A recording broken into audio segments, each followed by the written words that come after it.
မဲမင်္ဂလာပါဒီနေ့ပြန်လည်မျှဝေမယ့်အကြောင်းအရာလေးကတော့အဲ့တော့ TikTok ကဗီဒီယိုလေးတွေကိုဖုန်းထဲမှာ download သိမ်းထားချင်တာဖြစ်ဖြစ်အဲ့တော့ပြန်တင်ချင်တာပဲဖြစ်ဖြစ်အဲ့တော့ TikTok ဗီဒီယို download ဆွဲတဲ့အခါမှာ watermark မပေါအောင်ကျွန်တော် download ဆွဲမျိုး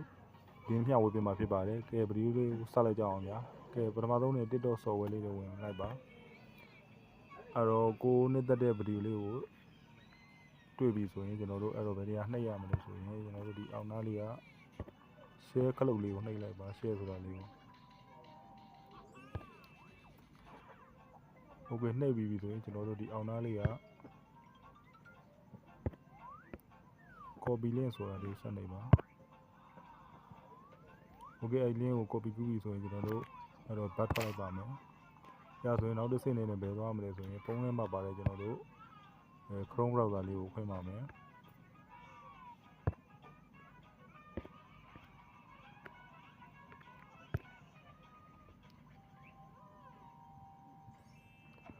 โอเค Chrome browser ကိုဖွင့်ပြီဆိုရင်ကျွန်တော်တို့ဒီနေရာမှာဗာရိုက်ရှာရမလို့ဆိုရင်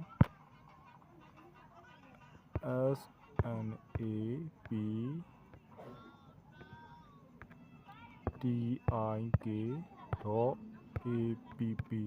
ဆိုပြီးတော့ကျွန်တော်တို့ရိုက်ရှာလိုက်ပါโอเคအဲ့ဒါဆိုဒီနေရာကိုတွေ့ပြီဆိုရင်ကျွန်တော်တို့ဗာဆက်လုပ်ရမလဲဆိုရင်ကျွန်တော်တို့ခုပြထားတဲ့နေရာလေးမှာခုနက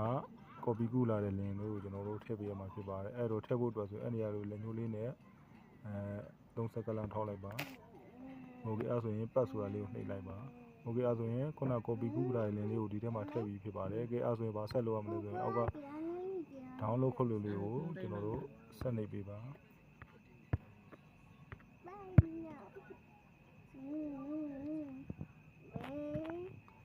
โอเคဗီဒီယိုလေးပုံနည်းနည်းဆွဲတင်ပါအဲ့တော့ဒီနေရာမှာဗာဆက်နေရမလဲဆိုရင် download ဗီဒီယိုဆိုတာလေးကိုနှိပ်ပေးပါ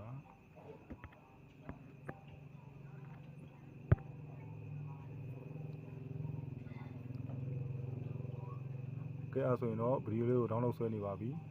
ကဲခဏလေးစောင့်ပေးပါโอเคဗီဒီယိုလေးကပြည့်သွားပါပြီမှန်ကြလေးပြသွားပြီဆိုအဲ့ဆိုရင်ကျွန်တော်ထွက်လိုက်ပါမယ်ထွက်ပြီးတော့အဲ့တော့ down ထားတဲ့ဗီဒီယိုကို watermark ပါမှာပါသွားကြည့်ပါမယ်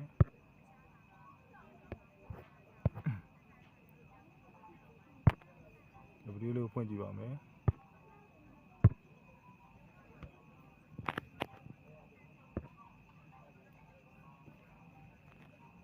โอเคအဲ့တော့ watermark မပါတဲ့ဗီဒီယိုလေးရပါပြီကဲအားလုံးအဆင်ပြေကြပါစေအားလုံးကျေးဇူးတင်ပါတယ်